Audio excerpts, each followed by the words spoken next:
오늘 우리에게 주시는 하나님의 말씀 여호수아서 14장입니다.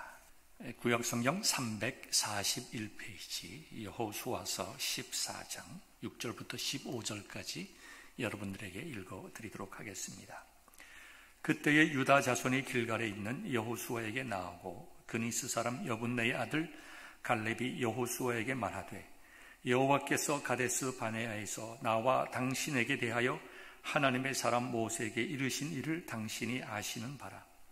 내 나이 40세에 여호와의 종 모세가 가데스 바네아에서 나를 보내어 이 땅을 정탐하게 하였으므로 내가 성실한 마음으로 그에게 보고하였고 나와 함께 올라갔던 내 형제들은 백성의 간담을 높게 하였으나 나는 내 하나님 여호와께 충성하였으므로 그날에 모세가 맹세하여 이르되 네가 내 하나님 여호와께 충성하였은즉 내 발로 밟는 땅은 영원히 너와 내 자손의 기업이 되리라 하였나이다.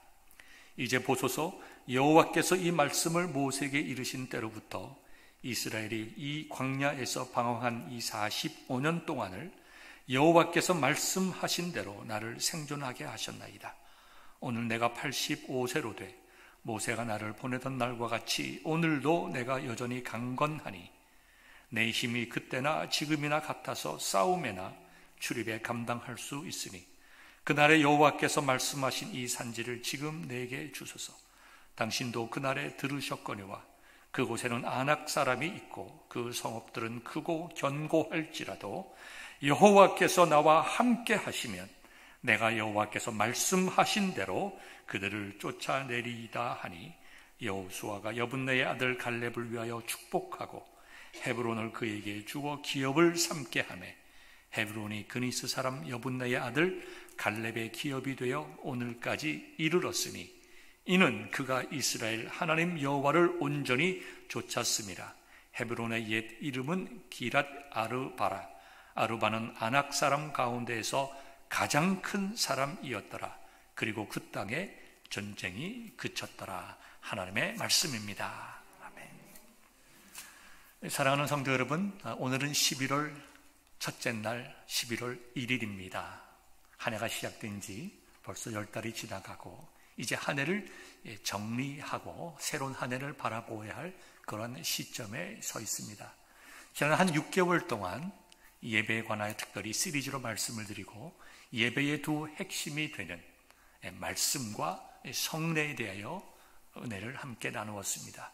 2달 동안 어떤 내용의 말씀을 선포해야 될 것인가 기도하던 중에 한 해를 뒤돌아보면서 내가 어떠한 마음으로 새로운 한 해를 준비하여야 할 것인가. 내 삶의 롤 모델은 궁극적으로 우리 주 예수 그리스도시고 베드로와 사울, 바울과 같은 위대한 믿음의 선지자들이 있지만 동시에 또 성경에서 찾을 수 있는 많은 인물들을 통해서 좀 더 가까이 오늘을 살아가는 우리들이 도전받을 수 있었으면 좋겠다. 그래서 이제 11월, 12월 2달 동안 추수감사절과 성탄절을 제외한 나머지 주일을 성경의 인물들을 한 사람 한 사람 이렇게 돌아보면서 은혜를 함께 나누고자 합니다. 특별히 오늘 첫 시간에 우리가 다 잘 아는 아브라함이나 야곱이나 이런 분들보다도 어쩌면 잊혀지기 쉽고 어쩌면 정말 주인공에 가려져서 드러나지 않는 사람일 수는 있겠지만 성경에서 아름답고 위대한 인물로 묘사된 갈렙의 모습을 다시 한번 우리가 생각하므로 저와 여러분들이 새로운 소망을 얻기를 원합니다. 저와 여러분들은 참 어려운 삶을 살아갑니다. 우리가 이민의 삶을 살기 때문에 얼마나 참 어려움과 힘든 일들이 있는지 모르겠습니다. 저도 미국에서 이제 36년째 살고 있는데요. 지금까지 언어의 문제, 문화적인 문제, 참 어려움이 많이 있습니다. 참 뒤돌아보면 지난 36년을 살아온 것이 하나님의 은혜였다라는 생각을 가지게 됩니다. 미국에 올 때도 5년만 있다가 꼭 돌아가겠다고 아버님 앞에 정말 마지막 절을 하면서 약속하고 온 약속이었지만 참 사람의 인생이라고 하는 것이 뜻대로 되지 않아서 36년에 시간이 지내고 한국에서보다 미국에서 사는 날이 훨씬 더 많아졌습니다. 부모와 형제와 떨어져서 산 지 정말 참 많은 시간이 지났습니다. 그럼에도 불구하고 한국에서 우리를 바라볼 때는 미국에 오래 살았으니까 영어도 잘하고 미국의 여러 가지 문화에도 잘 적응할 줄 알지만 적응할 것이라고 생각하지만 사실 저희들의 삶이 얼마나 참 곤고합니까? 이민 생활이라고 하는 것 참 얼마나 힘듭니까? 눈에 보이지 않는 그런 차별도 있고요. 우리가 무엇인가 잘 하고 싶은데 언어와 문화를 극복하지 못하는 그러한 참 고난이 있습니다. 그러나 이런 고난과 어려움 속에서라도 우리 이민 1세들이 참 성공하는 분들이 많이 있습니다. 세상적인 기준으로 보지 않는다 하더라도 우리는 신앙생활을 통해서 참 아름다운 믿음의 모습을 보이는 분들이 참 많이 있고 자기가 맡은 바 분야에서 성실하게 일하는 존경받는 분들이 많이 있고 우리가 객관적으로 볼 때 큰 물질을 가지지 않고 세상적인 큰 지위를 가지고 있진 않는다 하더라도 그 누구보다도 하나님 앞에서 바로 살아가기 위해서 애쓰고 노력하는 분들이 우리 주위에 참 많이 있습니다. 이게 하나님의 은혜지요. 우리는 이렇게 고생을 했지만 우리들의 자녀들은 정말 믿음으로 잘 교육받은 우리들의 자녀들은 이 땅에서 하나님의 나라와 복음을 위하여 아름답게 쓰여질 줄 믿습니다. 오바마 대통령을 통해서 이 44대 미국 대통령은 흑인이었습니다. 아버지가 케냐 분이었죠. 그래서 오바마 대통령께서 대통령에 당선된 그날에 케냐는 그날을 국정일로 정했습니다. 이번에 이제 부통령 후보 중에 한 분은 부모님 아버지는 자마이카 분이고 어머니는 이제 인도 분입니다. 부모와 아버지와 어머니가 각각 다른 에트닉 그룹이고 이민자입니다. 거기서 이제 부통령이 나오지 않았습니까? 이제 다음은 누가 되겠습니까? 우리 코리안 어메리칸 중에서 대통령 후보도 나오고 또 부통령 후보도 나오기를 소망합니다. 저는 제가 살아생전에 우리 미국의 대통령이 한국계 미국인이 되었으면 좋겠습니다 하는 그런 기대와 소망이 있습니다. 그래서 종종 제가 세례를 베풀면서 유아 세례를 베풀면서 하나님 이 나라의 위대한 인물이 되게 하옵소서 늘 기대합니다. 뛰어노는 아이들을 바라보면서 우리 어린아이들을 바라보며 하나님 이들을 축복합니다. 이들이 이 땅에 위대한 신앙의 인물 되게 하옵소서. 위대한 목회자들 되게 하시고 좋은 선생님 되게 하여 주시고 정말 좋은 크리스천 비즈니스맨 되게 하여 주시고 어디서 무엇을 하든지 탁월한 하나님의 정말 백성 되게 하옵소서. 요셉이 비록 이방인이었지만 그 나라의 총리가 된 것과 같이 우리들의 자녀들 가운데 미국을 이끌 수 있는 위대한 인물들이 나오게 하옵소서. 부모님들은 잘 모르시겠지만 저는 우리 교회의 마당에서 뛰어노는 아이들을 보면서 그렇게 축복하며 기도합니다. 여러분들도 소망을 가질 수 있기를 바랍니다. 오늘 특별히 이 갈렙이란 사람을 통해서 우리가 배워야 할 점은 무엇인가? 정말 세상적으로 보면 어렵고 힘든 조건 속에서 태어나고 어렵고 힘든 환경 속에서 자라났지만 위대한 하나님의 인물이 되었습니다. 탁월한 인물이 되었습니다. 정말 우리가 존경할 만한 정말 놀라운 하나님의 사람이 되었습니다. 무엇이 그를 그렇게 만들었을까요? 오늘 저와 여러분들이 나누고자 하는 말씀의 핵심인데 그것은 충성입니다. 충성. 하나님 앞에 충성한 것. 그리고 하나님 앞에 충성했기에 공동체에 충성할 수 있었고 공동체에 충성했기에 그의 상관에게 충성할 줄 알고 많은 사람들에게 참 섬김의 모범을 보여주었습니다. 먼저 갈렙이라는 사람의 모습을 바라보게 되면 민수기 13장 6절에 처음 이제 나타나게 됩니다. 애굽에서 이제 해방된 이스라엘 백성들이 가나안 입구까지 도달하게 됩니다. 모세는 이스라엘 12지파에서 한 명씩 12사람을 뽑아서 정탐꾼으로 가나안 땅에 들여보내게 됩니다. 도대체 어디서 누가 어떻게 살고 있는지 그들의 문화와 군사력과 인구와 모든 것을 정탐해 오게 합니다. 이때 유다 지파에서 12지파 중에 한 지파인 유다 지파, 그것도 다른 12지파보다도 가장 영향력이 있는 12지파에서 뽑힌 정탐꾼이 바로 오늘의 주인공 갈렙입니다. 아무나 정탐꾼이 되는 것은 아닙니다. 분명히 탁월하고 유능하고 정말 똑똑하고 몸과 마음과 신앙이 탁월한 그런 사람 중에서 뽑았을 것입니다. 직접적인 관련이 있는 성구는 아니지만 우리가 여호수아서 18장을 보면 어떤 내용이 이제 출애굽기 18장을 보면 21절에 이렇게 나옵니다. 이제 모세가 이제 1000부장, 100부장, 50부장, 10부장을 세우는 내용이 나와 있는데요. 능력 있는 사람들, 하나님을 두려워하며 진실하고 불의한 이익을 미워하는 자 중에서 리더를 뽑으라고 그랬습니다. 그러니까 비록 출애굽기 18장 이전의 내용이지만 12지파에서 사람을 뽑을 때에도 능력 있는 사람들을 뽑았을 것입니다. 그리고 하나님을 두려워하는 자를 뽑았을 것입니다. 진실한 자 중에서 뽑았을 것입니다. 불의한 이익을 싫어하고 미워하는 자 중에서 그 지파 중에서 뽑았을 것입니다. 그러니 얼마나 탁월했겠습니까? 정말 하나님을 두려워하고 경외하며 그 마음이 진실하고 불의한 이익을 미워하는 그의 신앙과 생활이 일치하는 그러한 사람들 중에서 한 명씩 뽑으라고 했으니 얼마나 탁월한 사람이 있겠습니까? 성경의 기록을 보면 민수기 26장에 유다 지파가 몇 명이었느냐 계수를 합니다. 전쟁에 나갈 수 있는 20세 이상의 남자가 76,500명이라고 기록이 되어 있습니다. 유다 지파, 가장 영향력 있는 지파, 그것도 20세 이상 전쟁에 나가 싸울 수 있는 76,500명 중에서 한 사람이 뽑혔는데 그 사람이 갈렙이었다는 것입니다. 야, 얼마나 탁월한 사람이었으면 뽑혔을까? 얼마나 믿음이 좋았으면 뽑혔을까?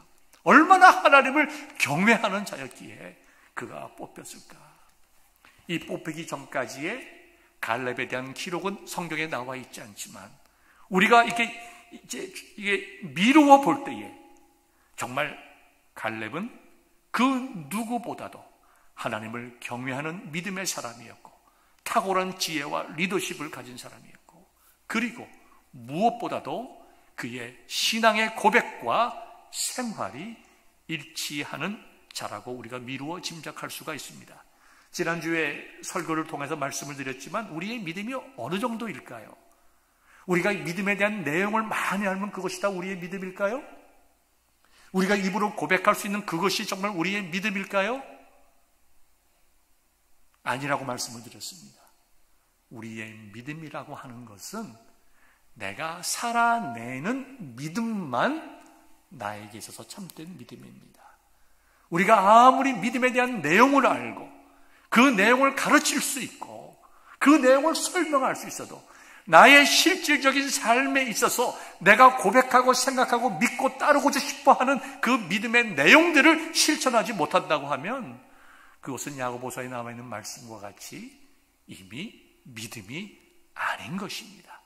야고보는 죽은 믿음이라고 얘기했지만 그 믿음의 의미는 죽은 믿음의 의미는 그건 믿음이 아니라는 것입니다. 나와 상관없는 것이라는 것입니다.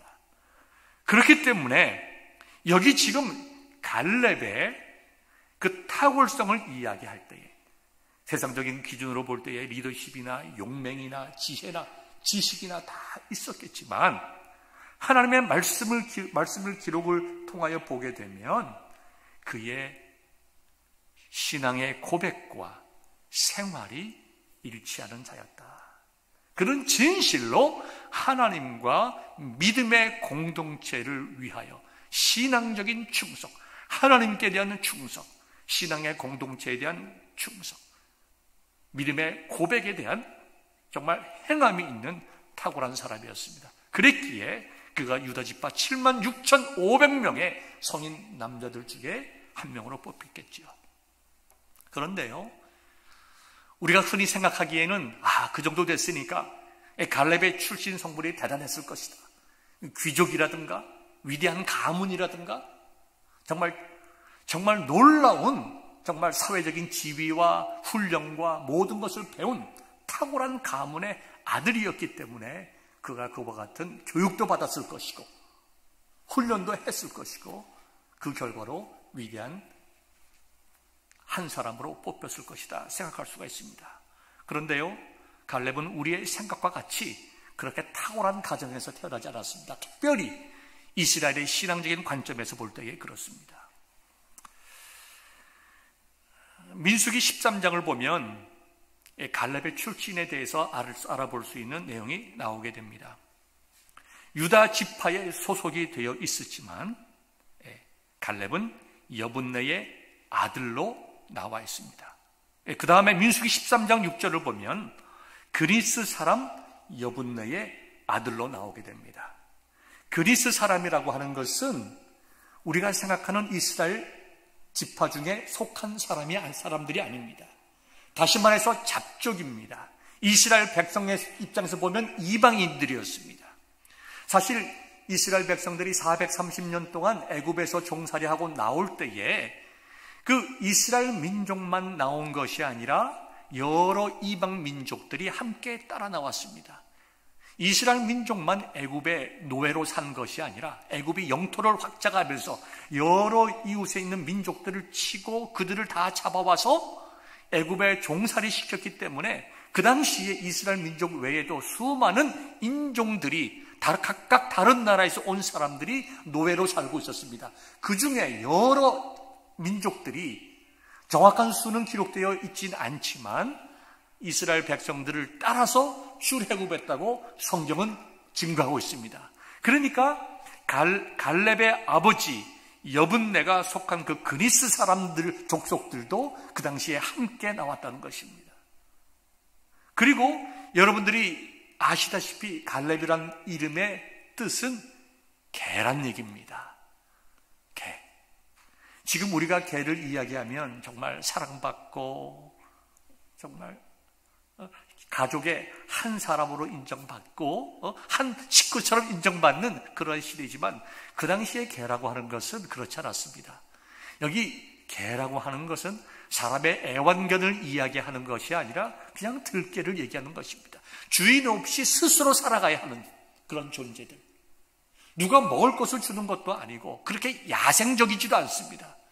그러니까 항상 힘들고 어려운 삶이지만 스스로 자기의 삶을 환경에 굴하지 아니하고 비록 자기가 다른 늑대나 아니면 더 큰 맹수와 같은 탁월한 사냥수를 가지고 살아가는 그러한 존재도 아니고 사람으로부터 지금처럼 사랑받고 먹이를 얻어서 살아가는 그런 존재가 아니라 정말 힘들고 어려운 환경 속에서 스스로 살아가야 하는 존재가 그 당시의 개였습니다.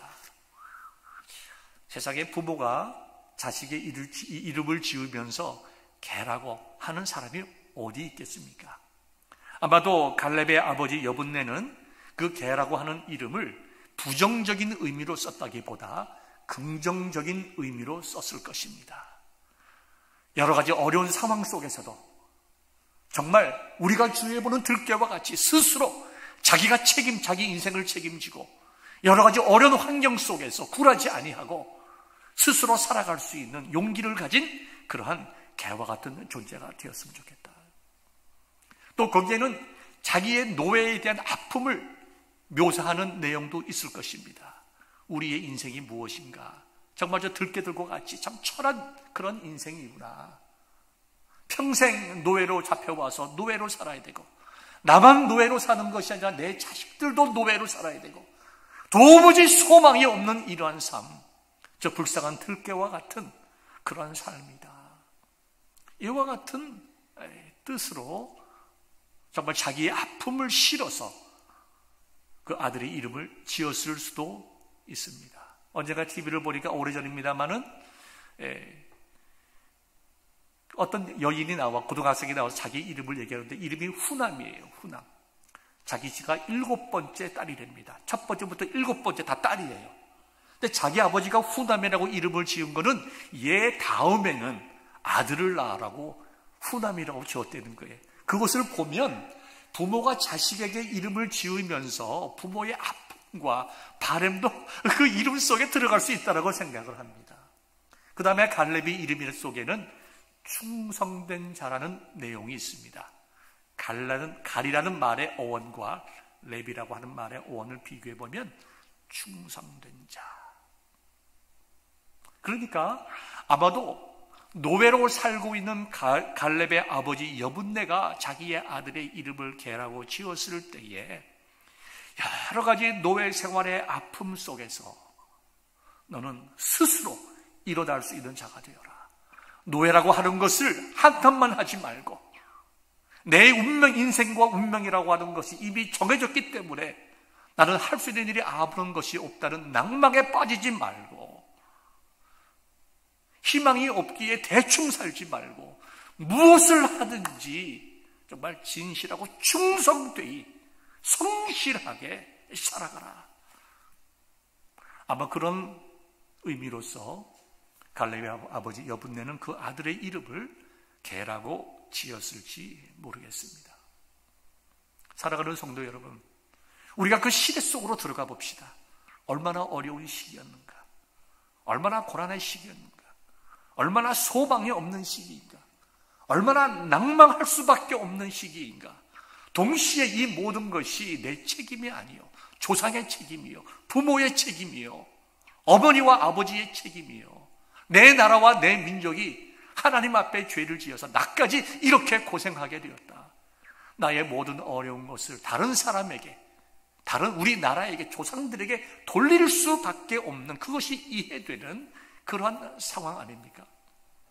그런데요, 많은 사람들은 그런 상황 속에서 낭망하고 그저 현세적인 눈앞의 이익을 좇고 살았겠지만, 오늘 우리가 배워야 할 참 중요한 것, 인생의 터닝 포인트를 믿음으로 잡았던 한 가족, 가문을 생각하게 됩니다. 조금 전에 말씀을 드린 것과 같이 이스라엘 백성이 출애굽할 때에 이 여분네라고 하는 갈렙의 아버지가 결단하게 됩니다. 아, 내가 여기서 이렇게 살면 안 되겠구나. 내가 비록 이스라엘 민족에 들어가진 않지만 내가 이 민족을 따라 나가야 되겠구나. 그래야 내가, 내 가족과 내 후손들이 바르게 살아갈 수 있겠구나. 아마 그와 같은 현명한 생각을 가졌을지 모릅니다. 그런데 그런 현명하고 실질적인 생각뿐만 아니라 저는 거기서 굉장히 신앙적인 결단을 하였을 것이라고 우리가 미루어 짐작할 수가 있습니다. 왜냐하면 갈렙이 성경에 자세히 기록되어 있지는 않지만 유다 지파의 대표로, 그것도 이방인으로서, 개와 같은 삶을 살았던 이방인으로서 가장 유력한 유다 지파의 대표로 뽑힐 만큼 탁월했다고 하면, 그것이 신앙의 탁월성이었다고 하면, 그의 아버지 여분네 역시 그의 신앙이 탁월하여 모든 것을 믿음으로 그의 자녀들에게 가르쳤을 것이라는 것을 우리는 짐작할 수가 있습니다. 여분네라고 하는 그 말의 의미는 돌아섰다는 얘기입니다. 돌아섰다. 바꾸는 거죠. 아마도 그의 모든 삶을 바꾸는 거죠. 이름을 바꾸면서까지 나는 이제 하나님만을 믿겠다. 비록 우리 민족이 섬기던 신은 아니었지만 내가 이들의 하나님에 대해서 정말 바라보니 이 하나님이 우리가 섬길 참 신이시요, 우리가 의지하고 찬양할 바로 온 우주 만물을 창조하신 창조주 하나님이시구나. 그는 문화와 모든 것을 극복하고 그는 하나님을 믿기로 결단했을 것입니다. 특별히 모세를 통하여 이스라엘 백성들이 출애굽할 때에 그 과정을 통해서 나타난 하나님의 놀라운 은혜와 기적과 이적들을 바라보면서 결단하고 돌아서서 그의 모든 식구들을 데리고 출애굽했던 사람입니다. 그리고 그와 같은 믿음의 가정에서 자라난 갈렙이 이제 때가 되매 40세가 되매 하나님의 탁월한 사람으로 쓰임받게 된 것을 보게 됩니다. 이처럼 환경에 굴하지 않는 자, 나는 어려운 것을 다른 사람들에게 미루지 않고 원망하지 않는 자, 주어지는 환경 속에서 정말 소망을 가지고 미래를 바라보는 자, 그리고 충성되이 하나님을 섬기는 자, 하나님께서 그를 선택해 주셨습니다. 유다 지파의 가장 탁월한 젊은 사람으로서 그를 뽑아주셨다는 것입니다. 사랑하는 성도 여러분, 우리가 한 해가 지나갑니다. 우리 한 해 지나가면서 여러 가지 일들을 겪었습니다. 특별히 올해는 코로나 사태로 인해서 교회 활동도 많이 줄어들었고 가정의 여러 가지 일들도 줄어들었습니다. 경제적으로도 어려운 분들이 굉장히 많이 있습니다.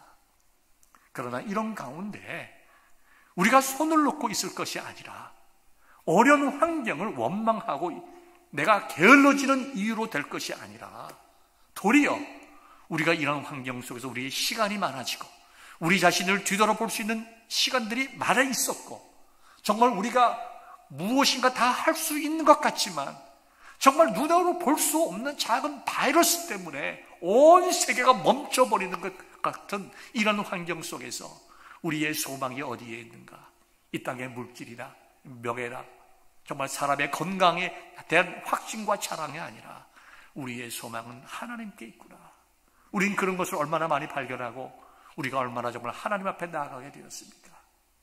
갈렙이 정말 어려운 환경 속에서 그 모든 환경에 굴하지 아니하고 원망하지 아니하고 그 자리에 주저앉지 아니하고 도리어 자기가 하나님을 더 깊이 알고 믿어야 할 기회로 삼았듯이 저와 여러분들이 이 어려움 속에서 이것을 원망하지 아니하고 더 우리 자신들을 뒤돌아보며 하나님 앞에 바로 섬으로 말미암아 2020년 어려운 한 해를 잘 정리하고 새로운 한 해를 바라볼 수 있는 은혜가 저와 여러분들에게 충만하시기를 주님의 이름으로 축원합니다. 두 번째는 그가 탁월한 정탐꾼으로 뽑힌 이후에도 지속적으로 충성했던 분이 바로 갈렙입니다. 사람이 한두 번 열심을 낼 수가 있습니다. 1년, 2년 충성할 수가 있습니다. 그러나 10년, 20년, 30년 충성한다고 하는 것은 참 어려운 일입니다. 제가 오늘 오후 4시 반에 우리 같은 노회의 교회가 이제 그 에이펙스에 있는데요. 이름이 앰베서더 교회입니다. 그 교회에 이제 카일이라고 하는 젊은 친구가 이제 목사 안수를 받고 그 교회에 이제 부교육자로 임명이 됩니다. 저한테 이제 기도를 부탁을 해요. 그래서 그 교회를 조금 이해하기 위해서 홈페이지에 들어갔습니다. 그 감사의 기도를 해달라고 하는데 교회를 좀 알아야, 좀 자세하게 알아야 감사 기도를 하지 않겠는가. 이제 목사 안수기도 다른 사람이 하니까. 보니까 교회를 소개하는 글 가운데 이런 것이 있어요. 워렌 하빈 목사님인데 그 목사님께서 그 교회를 개척해서 23년 동안 지금 목회를 하고 계십니다. 그런데 그 교회의 자랑 중에 하나가 초창기의 성도들, 같이 교회를 개척했던 성도들 중에 많은 분들이 아직까지 함께 교회를 섬기고 있다는 것입니다. 그러니까 제가 그걸 보면서 정말 귀한 교회고 귀한 성도들이다. 23년 동안 교회를 섬기는 그 긴 시간 동안에 얼마나 많은 일들이 있었겠습니까? 가정에서 모여서 예배를 드리고 또 역사를 보니까 국민학교의 클래스룸을 빌려서 교회를 또 이렇게 예배를 드리고 또 부지를 사고 또 건물을 또 이렇게 짓고 교회가 발전 또 옮기기도 하고 그 긴 23년의 기간 동안 사람들이 이사가지도 않고 그 목사님과 함께 그 교회를 세워나갔다는 겁니다. 그래서 참 충성되다. 그래서 제 기도 제목, 기도 내용 속에 이걸 집어넣습니다. 하나님, 지난 23년 동안 여러 가지 어려움이 많이 있었을 테인데도, 여러 가지 갈등들도 많이 있었을 테인데도, 정말 목사를 봐도 실망하고 성도들도 봐도 실망하고 교회를 봐도 실망하는 때가 분명히 있었을 테인데도 그저 그 마음 한 마음 그대로 가지고 23년 동안 이 교회를 섬긴 분들, 이 교회에 많다고 하는데 하나님 그분들을 축복하여 주옵소서.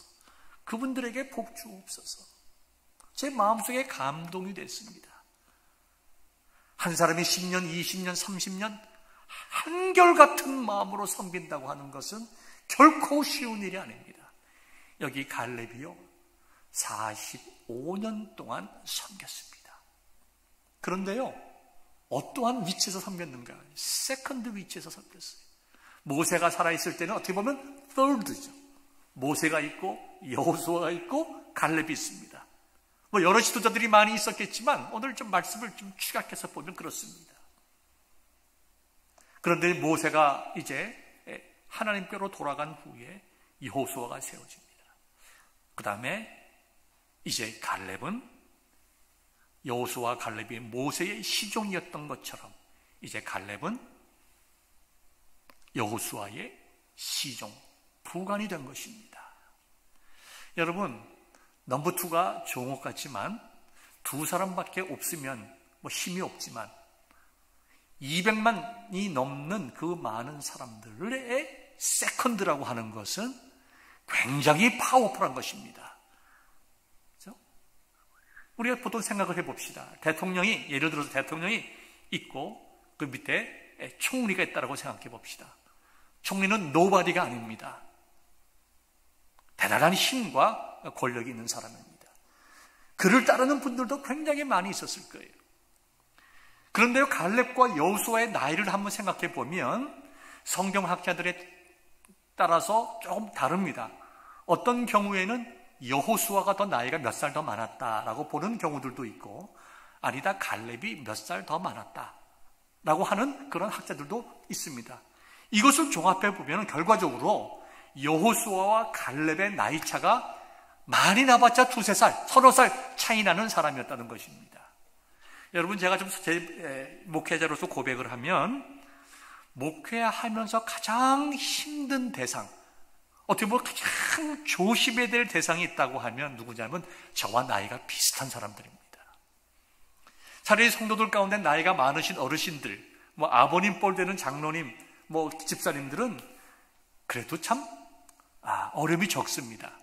목사가 경험이 부족하고 좀 부족한 면들이 있어도 그저 너그럽게 덮어주십니다. 또 나이가 차이가 많이 나는 젊은 성도들도 괜찮습니다. 어차피 자기들이 볼 때 작은 아버지고 삼촌이고 형님이고 하니까 이게 목회자에 대해서 그렇게 이게 참 어려운 행동을 잘 하지는 않습니다. 가장 목회하면서 제가 지난 시간을 뒤돌아보니까 가장 힘든 사람이 비슷한 나이 또래, 저보다 2-3살, 30살 많거나 저보다 2-3살, 30살 작은 사람들.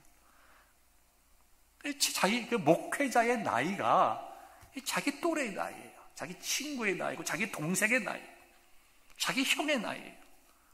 아주 힘듭니다. 특별히 여성들은 그렇지 않지만 남성들에게 있어서 굉장히 힘든 목회의 대상이 그런 나이 그룹입니다. 그리고 제가 우리 황 목사님에게도 여러 번 제가 얘기를 했습니다.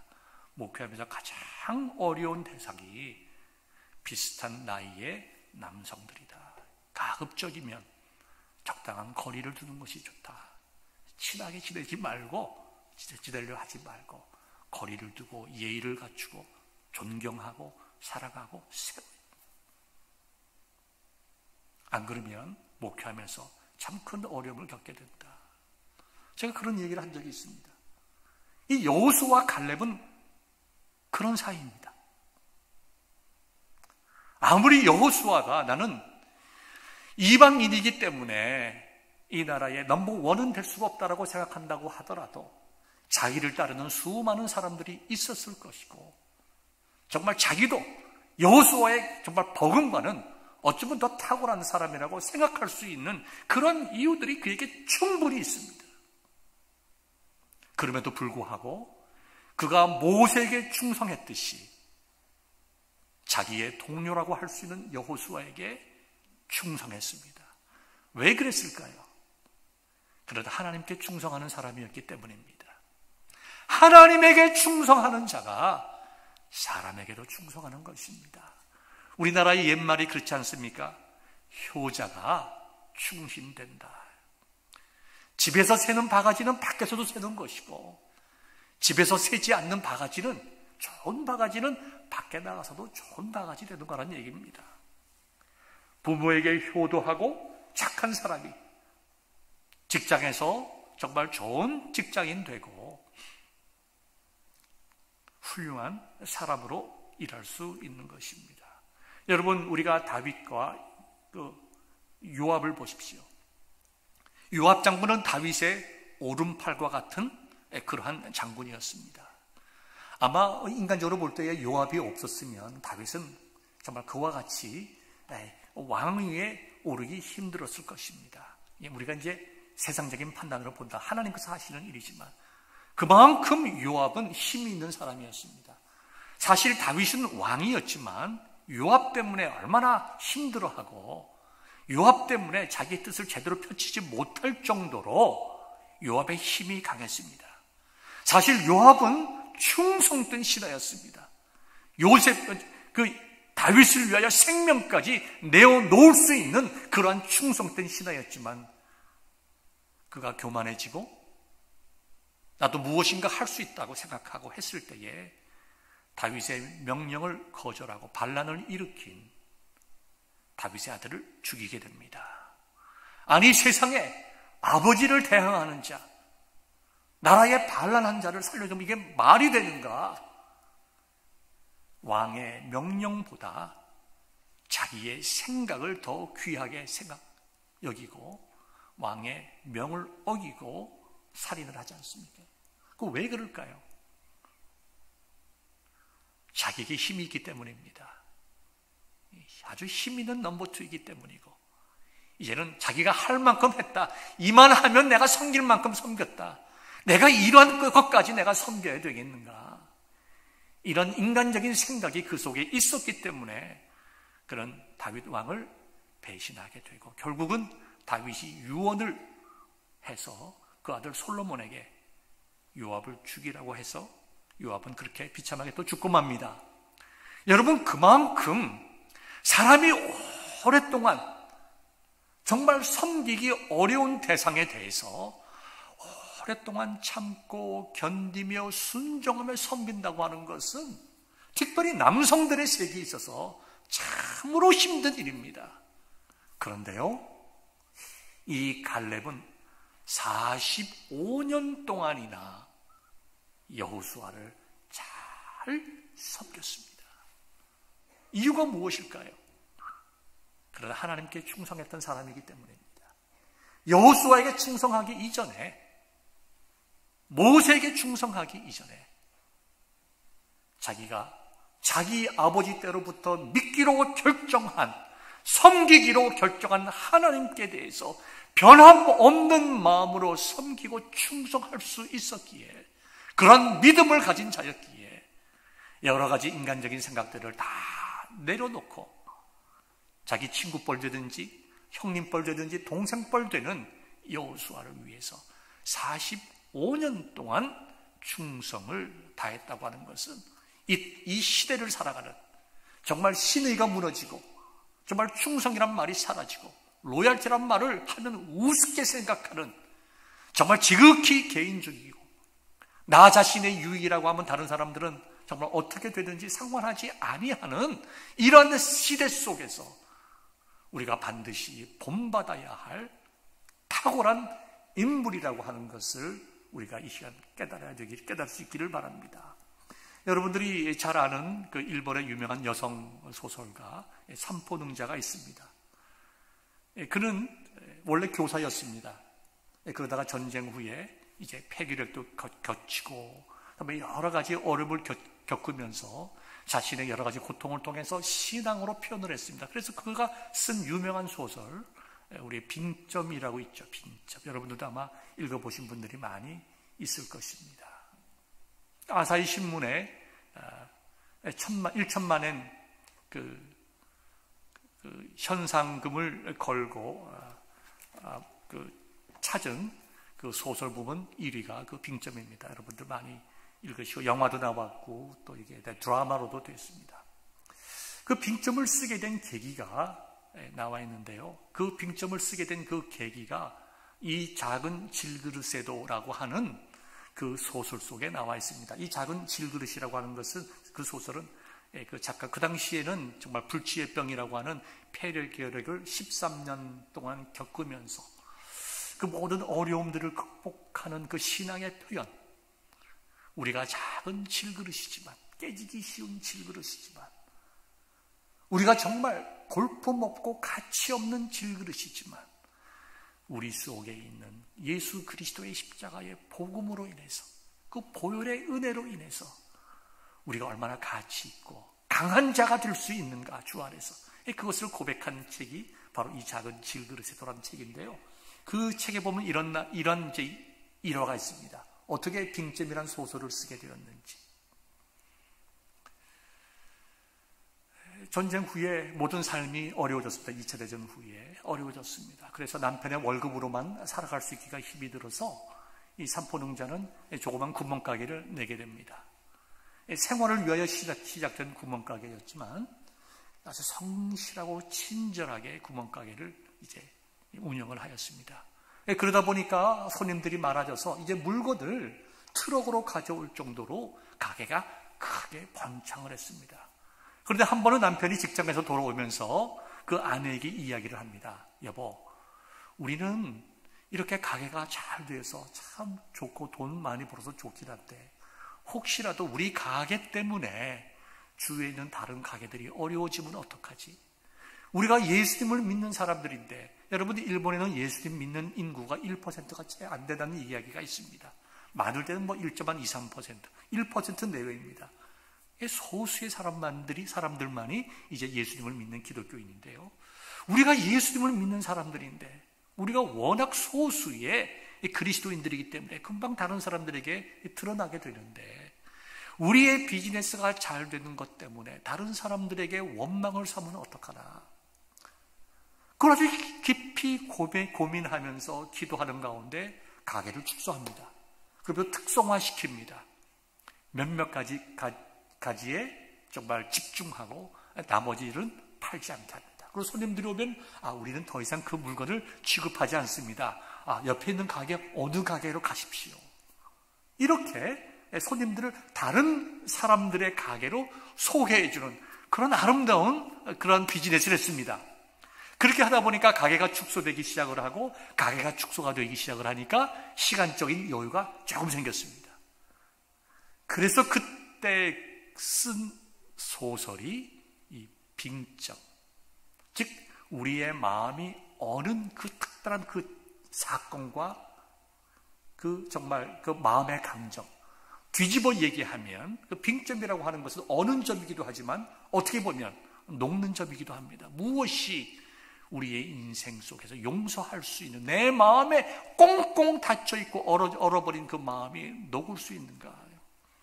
거기에 관해서 좀 심도 있게 쓴 그 소설이 빙점 아닙니까? 제가 이 말씀을 왜 여러분들에게 드리는가 하면, 사람의 인생이라고 하는 것은 심은 대로 거둔다라는 것입니다.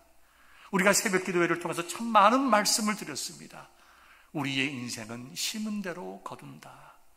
오늘 이 시간 내가 이와 같은 인생을 살아가는 것은 내가 이와 같은 인생을 살아갈 수 있도록 심었기 때문이다. 이것을 부정적인 것으로 받아들이지 않기를 바랍니다. 내가 지금 이렇게 가난하게 살고 이렇게 뭐 많은 큰 일도 하지 않고 내가 정말 잘못 인생을 살아와서 이렇게 됐구나. 여러분들 그런 의미로 여러분들에게 말씀드린 것 아닙니다. 그런 의미로 우리의 인생을 보면 정말 99%의 사람들은 다 패배자이고 정말 다 인생의 낙오자라고 할 수밖에 없을 것입니다. 오늘 우리가 있는 것은 이 순간 우리는 하나님의 은혜로 인해서 우리가 이 순간 예배드리고 있다는 것을 깨닫기를 바랍니다. 하나님께서 우리에게 은혜를 주셔서 내가 믿음의 삶을 살게 되고 하나님을 믿게 되고 천국 가게 된 하나님의 백성이 되었다.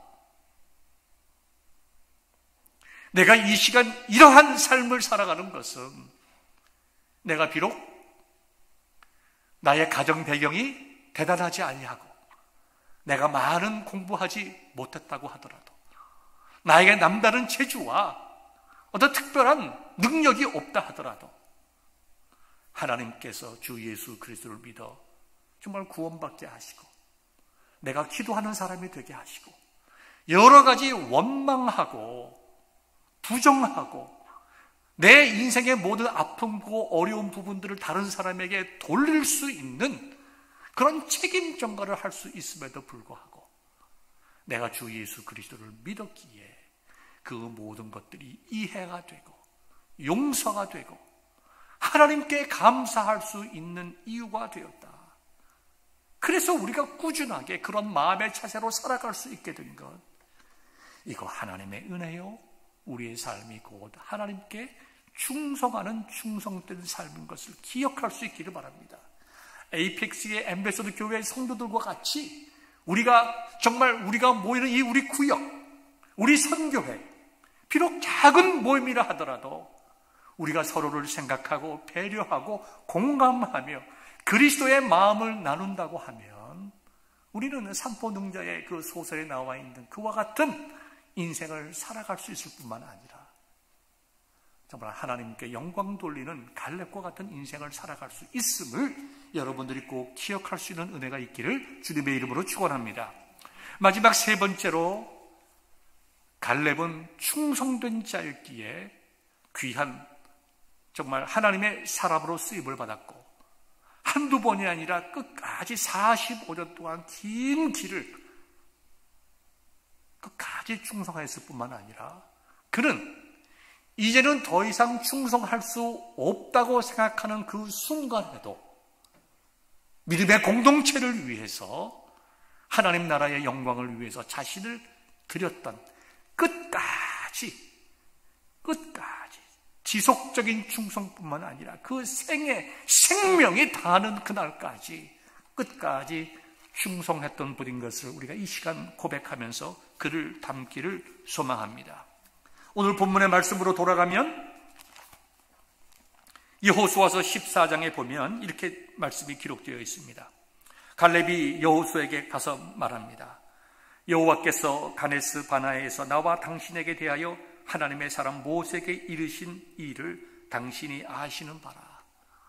오래전에 45년 전이 세월이 흘렀지만 45년 전에 모세가 당신과 내 앞에서 한 약속을 기억해 주십시오.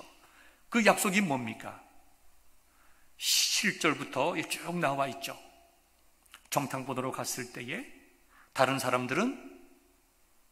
정탐꾼들은 믿음의 눈으로 보지 못하고 하나님께 충성하지 못하고 세상적인 눈으로 봐서 다 그릇된 보고를 하였지만 8절 보니까 하나님께 충성했습니다. 나는 하나님께 충성했습니다. 그리고 그것은 내가 하나님께 충성했다고 자랑한 것이 아니라 당신도 알다시피 우리의 선생 모세께서 나를 향하여 너는 충성된 자다. 너는 정말 하나님께 충성된 자다. 너는 정말 믿음의 청년이다. 너는 땅을 유업으로 받을지어다. 그 축복한 내용이 있지 않습니까? 갈렙아, 너는 네 발로 밟는 땅은 영원히 너와 내 자손의 기업이 되리라고 하지 아니하였습니까? 그것은 모세의 말씀이 아니라 하나님의 약속이었습니다. 나는 그 하나님의 약속을 기억하며 45년 동안 하나님께 충성하고 당신에게 충성을 다하였습니다. 지금 상황을 보십시오. 우리가 얼마나 어려움 속에 있습니까? 사실 그 당시에는 이스라엘 민족들이 가나안 지역에서 어느 정도 안정은 되었지만 완전한 정복을 이루지 못했습니다. 군데군데에 이민족이 살고 있었습니다. 특별히 지금 갈렙이 원하는 그 헤브론 지역의 땅은 가장 강하고 어려워서 전쟁해서 이길 수 있는 사람이 거의 없었습니다. 사람들이 장대한 사람들이고 지형이 정말 산악지역이고 공격하다가 정말 많은 피를 흘릴 수밖에 없는 그런 땅입니다. 그래서 45년 동안 45년이 지나도록 이스라엘 민족들이 정복하지 못한 미정복의 땅이에요. 45년 동안 정복하지 못한 땅을 그 누가 정복하기가 쉽겠습니까? 그리고 갈렙은 나이가 85세입니다. 나는 이만큼 할 만큼 했다. 나는 이제 손자, 중손자, 증손녀 정말 무릎에 안고 이제는 내가 편안히 살할 때가 됐다. 모든 것이 여유 있고 평안하고 존경받고 사랑받고 칭찬받는 믿음의 사람이요 믿음의 가문을 이루었지만 그는 거기에 만족하지 아니하고 가장 이스라엘 민족의 아픔, 위험, 가시 같은 그곳, 자기는 이스라엘 민족은 아니었지만 그는 하나님의 약속을 바라보며 그는 그곳을 향하여 전쟁하러 나가겠다는 것입니다. 여러분, 이것이 얼마나 힘든 일이겠습니까? 그렇게 하지 않아도 당신은 할 만큼 했습니다 라고 모든 사람이 말릴 수 있는 상황이지만 아닙니다. 나는 하나님께서 나에게 말씀하신 그 말씀을 기억합니다. 이 산지를 저에게 주시옵소서. 내가 하나님의 영광을 위하여 죽도록 충성하겠습니다. 나와 내 집은 하나님을 위하여 충성된 믿음의 가문을 이루어 나갈 것입니다. 이와 같은 마음으로 그는 여호수아에게 요청을 하였습니다.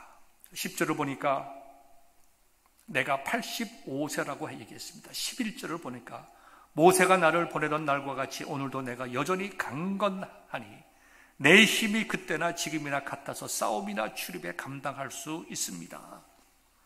어떻게 85세가 40세와 같을 수가 있겠습니까? 모든 면에서. 그러나 이것은 육체의 힘을 이야기하는 것이 아니라 우리는 늙었고 연약해졌지만 질그릇 같은 존재가 됐지만 질그릇 같은 존재가 된 85세의 갈렙 마음속에 있는 하나님에 대한 충성, 하나님께 대한 믿음, 하나님께 대한 헌신이 그로 하여금 넉넉히 싸워 승리할 수 있다는 그런 고백을 할 수 있었음을 우리가 깨닫게 됩니다. 이제 말씀을 맺겠습니다. 이제 한 해가 다 지나갑니다. 여러분 어떻게 정리하시겠습니까? 새로운 한 해를 어떻게 이루어 나가겠습니까? 우리의 소망은 하나님께 있습니다. 저와 여러분의 소망은 하나님께 있습니다. 우리의 수많은 기도를 들어주실 분도 오직 하나님 한 분이십니다. 우리가 지나간 삶을 뒤돌아보면 여러 가지 부족한 점들도 많이 있고 하나님 아버지 앞에 잘못한 것들도 많이 있지만 하나님께 기도할 때에 하나님께서는 우리의 지난날의 허물을 용서하여 주십니다.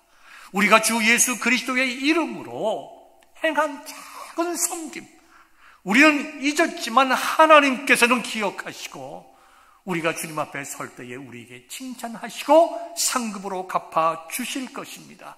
우리의 소망이 하나님 나라에 있기에 우리가 은혜로 구원받은 자이지만 그 구원에 감사하여 우리 평생 동안 주를 위하여 충성되며 살아가고 우리가 주님 앞에 서는 그날까지 내가 하나님의 나라와 영광을 위하여 충성된 자가 되겠다.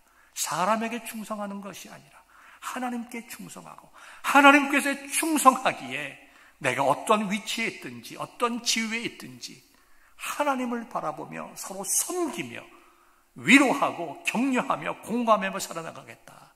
이와 같은 결단이 여러분의 마음속에 있다면 우리는 2020년, 아쉽고 안타까운 2020년을 은혜 가운데 마무리하고 새로운 한 해를 소망할 수 있게 될 것입니다. 이와 같은 은혜가 저와 여러분들에게 있기를 주님의 이름으로 축원합니다.